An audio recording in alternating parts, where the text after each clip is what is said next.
કીધું કે હવે હજુ હું રખડું છું, હવે તો મને કંઈક બેહવા માટેના સ્થાન આપો. અને એ માને 600 વર્ષ રખડતી કરી અને આજે આપણે માને લાવીને એના ઘરમાં બેહાડી છે. આજે આપણને એક દુઃખના આંસુ આવે. દુઃખના આંસુ શેના આવે કે આટલા વર્ષ સુધી આપણી માં રખડતી હોય અને સાથે સાથે આજ ઉમંગભેર આનંદના ઉમળકાથી એક બીજા પણ હર્ષના આંસુ આવતા હોય કે આજે જગદંબા બેઠી છે. અમારા પાપો છે કે અમારા સુખો છે કદાચ કોઈ પાતાળમાં લઈ જશે ને તો એમાં બ્રહ્માણી છે પાટું મારીને પાતાળમાંથી અમારા સુખો બારા કાઢીને અમને પાછા આવશે અમદાવાદ પરિવારને. એ માં છે ને માથી મોટું કોઈ નહીં, ભલે હોય જળધર કે જગદીશ પણ સૌ કોઈ નમાવે શીશ ઈ તો અંબા આગળ હાલિયા. એનો એક જ પ્રસંગ લઉં. તમને એમ કે હવન કરવાથી શું માતાજી બેહી જાય, આ યજ્ઞ કરવાથી શું સ્વાહા થઈ જાય? તો અમે શું સ્વાહા કરવાનું? જવતલ તો સ્વાહા કરવાના, પણ સાથે કામ, ક્રોધ, લોભ, મદ, મોહ, મત્સર રૂપી 6 તત્વોનો સ્વાહા કરવાનો છે કે આજથી હું ક્રોધ નહીં કરું, આજથી હું મોહ નહીં રાખું, આજથી હું કામ નહીં રાખું, આજથી હું મદ મત્સર નહીં રાખું. એના સ્વાહા કરવાના હતા. અને આની શું તાકાત છે? ભસ્મની શું તાકાત છે? લગભગ 4 કે 6 મહિના થયા છે. અંજારની અંદર એક પરિવાર રહે, 2 જ છે, પતિ પત્ની રહે છે. એમને એક સંતાનની ખોટ હતી, શેર માટીની ખોટ હતી. અને ત્યાંથી જઈને ભગુડામાં મોગલના સાનિધ્યમાં જઈને માથું નમાવે કે હે માં, અમારા વંશની વૃદ્ધિ કરનાર હવે તું છે, બીજું કોઈ નથી અમારો વંશ વધારનાર. હવે તારા ચરણમાં અમે માથું નમાવીએ છીએ, અમને એક વસ્તુ આપ. શું માગે છે? પગલીનો પાડનાર દેજે ભજીયા મેણા રે મારા દોયલા, ભજીયા મેણા રે મારા દોયલા. મને એક મારા આંગણાની અંદર પગલી પાડનાર દીકરો આપો. નાઈ રે દોઈને હું તો હાલતી બા, નાઈ રે દોઈને હું તો હાલતી. અરે પાલવનો ચાલનાર દેજે બા, ભજીયા મેણા રે મારા દોયલા. એ બા, ભજીયા મેણા રે મારા દોયલા. ધડડા દડીને હું તો હાલતી એ માં, ધડડા દડીને હું તો હાલતી. પછી કુલરનો માગનાર દેજે માં, ભજીયા મેણા રે મારા દોયલા. અને આવી અરજ છે ને ભગુડા વાળી સાંભળી.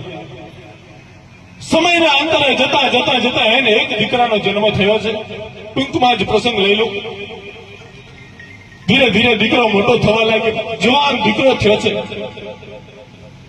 સમયની અનુસંધાને દીકરાને રોગ થયો છે.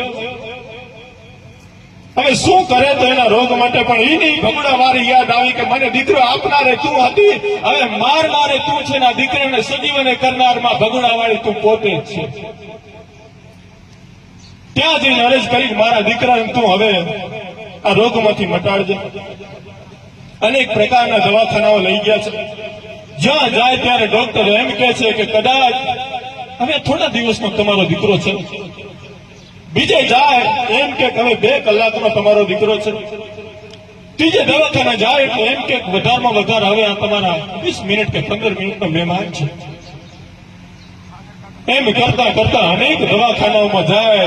દવાખાના ફરતા છેલ્લે ગયા ત્યારે એક ડોક્ટરે કીધું કે આના તમારે દર્શન કરવા હોય, આ તમારા લાલના દર્શન કરવા હોય તો કરી લો, આ ઘડીક વારનો મહેમાન છે. શબ્દ સાંભળી દવાખાનાની બહાર નીકળે અને એ જ સમય જુવાન દીકરો દેહનો ત્યાગ કરી અને વૈકુંઠ ધામ સીધાવે છે. આ બાજુ બાપ છે કહે છે કે હવે આ સમાચાર એની માને ના મૂકજો, મેં દીકરો ખોયો અને એની માં જો આ સમાચાર સાંભળશે તો એની માં જગત છોડી નીકળી જશે, મારું કોઈ નહીં વધે. એ જ સમયે બાપે કહ્યું છે તો હવે ઝડપથી એની અંતિમ ક્રિયાની તૈયારી વાત કરું. માં છે અંજારમાં બેઠી છે, જુવાન દીકરો પણ છેલ્લી છયા ઉપર સૂતો છે, એનો બાપ ભગુડામાં છે. અંજારમાં હજુ કોઈને કીધું નથી કે તમારો દીકરો જતો રહ્યો છે. અને જ્યાં દીકરે પ્રાણ ત્યાગ્યા અને અંજારમાં બેઠેલી માને કંઈક અગન મગન સૂજી ગયા કે આજ કંઈક મારા ઘરે વિઘ્ન છે. તરત જ એમના પિતાશ્રીને કહ્યું, એમના પતિને કહ્યું કે મારે મારા લાલથી વાત કરવી છે, મારો દીકરો ક્યાં છે? અને ત્યારે બાપાએ કીધું, આપણો દીકરો આ જગત છોડીને નીકળી ગયો છે. આ જગતમાંથી એને વિદાય લઈ લીધી છે અને અમે હવે એની અંતિમ ક્રિયાની તૈયારીઓ કરીએ છીએ. અને ત્યારે માં અંજારમાં બેઠી બેઠી બોલી હતી કે સાંભળજો, હું જ્યાં સુધી ભગુડામાં ન આવું, મારા દીકરાનું મુખ ન જોઉં, ત્યાં સુધી મારા દીકરાને લઈને નીકળો તો તમને ગૌ હત્યાનું, તો તમને બ્રહ્મ હત્યાનું પાપ છે. મને મારા દીકરાનું મુખ પહેલા જોવા દેજો. શબ્દો કહીને બાપ કહે છે કે હવે માને આમાં દેવી પડશે. સમય વીતવા લાગ્યો અને ધીરે ધીરે અંજારમાંથી એમની માં છે ઢગલા માંડતી માંડતી ભગુડામાં પહોંચે છે. ભગુડામાં જઈ અને જે જગ્યાએ યજ્ઞ થતો હતો પેલા ત્યાં આગળ પહોંચે, માના ચરણમાં વંદન કરે અને પછી કહે છે મારો લાલ ક્યાં છે? બાપ કહે છે કે આપણો લાલ જગત છોડી નીકળી ગયો છે, આ એની સૈયા છે. આમ સામે માથું નમાવે, મોગલ સામું માથું નમાવીને કે હે બ્રહ્માંડ ભાંડોત્રી, હે સચરાચર વ્યાપીની, આ તારા યજ્ઞની આહુતિ આપેલી એમાંથી હું આ ભસ્મ લઉં છું. અને મેં મારા મનથી, મેં મારા વચનથી કે મેં મારા કર્મથી ક્યારેય કોઈ પણ પ્રકારનું અહિત ન કર્યું હોય તો આ યજ્ઞની ભસ્મ હું મારા દીકરાના મુખમાં મૂકું છું. મારા દીકરાને સજીવન કર તો હું માં તને માનું છું. અને એ જ ભસ્મ લઈ અને જુવાન દીકરાના મુખમાં મૂકે અને જેમ દીકરો દોડતો થઈ જાય ને, આ તાકાત મામાં છે, આવી શક્તિ બ્રહ્માણીમાં છે. આપણા અનેક પ્રકારના પાપો ભગત ક્યાંય છુપાયેલા હતા અને પાપોને આપણી સામે ના આપવા દે એ આ બ્રહ્માણી છે. એટલે જ કહેવાય માં તે માં, બીજા બધા જ વગડાના વાત છે. જગતમાં ગમે ત્યાં જાઓ, પારકી માને પાવા જઈએ, ઘરની માને મૂકી દઈએ તો જગદંબા ક્યારેય આપણા ઉપર રાજી ન થાય. આજે આને એક સાડીની ઘરની જનૈતાને જરૂર હોય, આપણે નથી આપતા. અંબાજી હેડીને જઈએ, 10-10 સાડીઓ ચડાવી. પાવાગઢ જઈએ, હેડીને જઈએ અને આપણી માં ઘરે ફાટેલા પહેરીને ફરતી હોય છે. આ મા તત્વ છે, એનું ઋણ ક્યારેય કોઈ નથી ચૂકવી ને આપણે ક્યાંથી ચૂકવી શકશું? આપણે કાધું ના હોય ને તો માં શેરી 3 વાર જાય, મારો લાલો હજુ ભૂખ્યો છે, મારો લાલો હજુ જમ્યો નથી. એ જમે પછી હું જમું.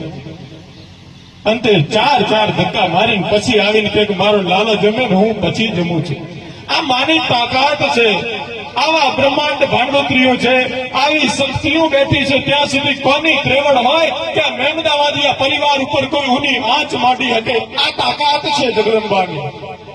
તો એ જ સચરાચર વ્યાપીને આજ આપણે નિજ આસનની અંદર વિરાજમાન કરી દીધા છે.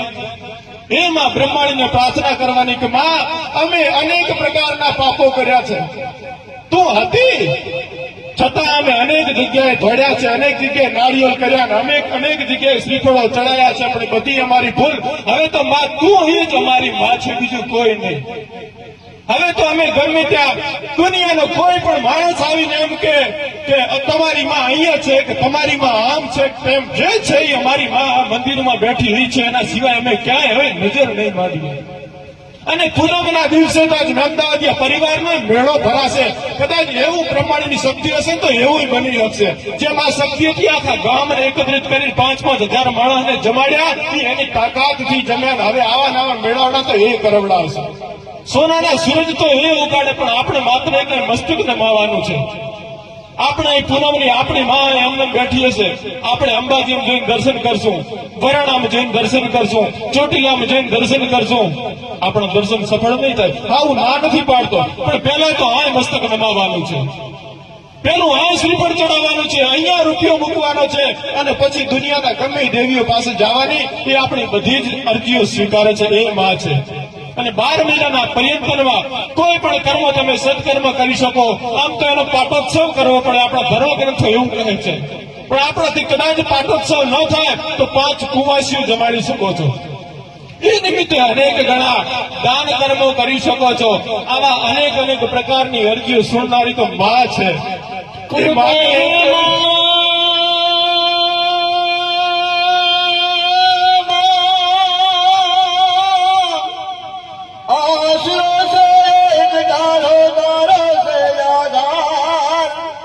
કુળદેવી મારો કરજો કલ્યાણ, કુળદેવી મારો કરજો કલ્યાણ. દેવી તારે દ્વાર હું નમો વારંવાર, દેવી તારે દ્વાર હું નમો વારંવાર. કુળદેવી મારે લેજો સંભાળ. ત્યારે સંભાળાવી થશે કઈ કઈ અંદર આપણા ઉપર તેજ વરસે ને ત્યારે કંઈક તેજમય જીવનથી આપણે જીવન સુધારી શકશું. પણ એ તેજ ક્યારે મળશે? મંદિરનું તેજ ક્યારે ટકે? આપણે આપણા શરીરનું તેજ ક્યારે ટકાવી શકીએ? સવાર અને સાંજ 2 ટાઈમ તો અનાજ લઈએ ને ત્યારે આપણું શરીરનું તેજ ટકી શકે છે. આ મંદિરનું તેજ ક્યારે ટકે? આ મૂર્તિનું તેજ ક્યારે ટકે? એની અંદર જયારે દીવા ચાલુ હોય ને તો દીવા રૂપી તેજથી આખો મહેમદાવાદ પરિવાર અને આખું મહેમદાવાદ ગામ પ્રકાશિત બની શકે છે. તો દિવેલ તો કરવું પડશે ને. એમનેમ થઈ જશે બસ આજ આખો દિવસ અખંડ દીવો રાખ્યો એટલે બસ આપણે પ્રકાશિત થઈ ગયા, આપણો પરિવાર તેજોમય થઈ ગયો, એમ નથી. આમ તો ઓછામાં ઓછો 11 વર્ષ અખંડ દીવો રાખવો પડે, પણ આપણે વધારે નહીં. આ શક્તિ અને ભક્તિ પ્રમાણે જેમ પંચદેવોના 5 પરમેશ્વર દેવો જે કહ્યા છે એમાં એ જ ગણતરી પ્રમાણે 5 વર્ષ જ ખાલી અખંડ દીવો રાખવાની ગણતરી છે. પછી જો એની કૃપા વરસે તો આપણા જીવનકાળ આ ધરતી ઉપર જ્યાં સુધી રહીએ ત્યાં સુધી ભલે કરી શકીએ. બાકી આજથી 5 વર્ષ સુધી અખંડ દીવો રાખવો છે. હવે આ અખંડ દીપ રાખવા માટે થઈ અને એક ઘીનો ડબ્બો જોવે 3 મહિના ચાલે. હવે એની અંદર જેને જે કોઈ ઘી પેટે આપવા હોય પૈસા તો આપી શકે છે. એના 8,000 રૂપિયા થાય છે એક ઘીના ડબ્બાના. એકલો માણસ ન આપી શકે 8,000. 2 જણા થઈ જાય 4,000 કરીને 8,000 નો એક ડબ્બો આપો, 3 મહિના નીકળી જાય.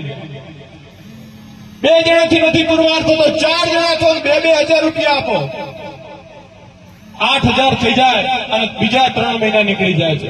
આવડો મોટો પરિવાર હોય, જગદંબાને એમ જ હોય. આ તો જેમ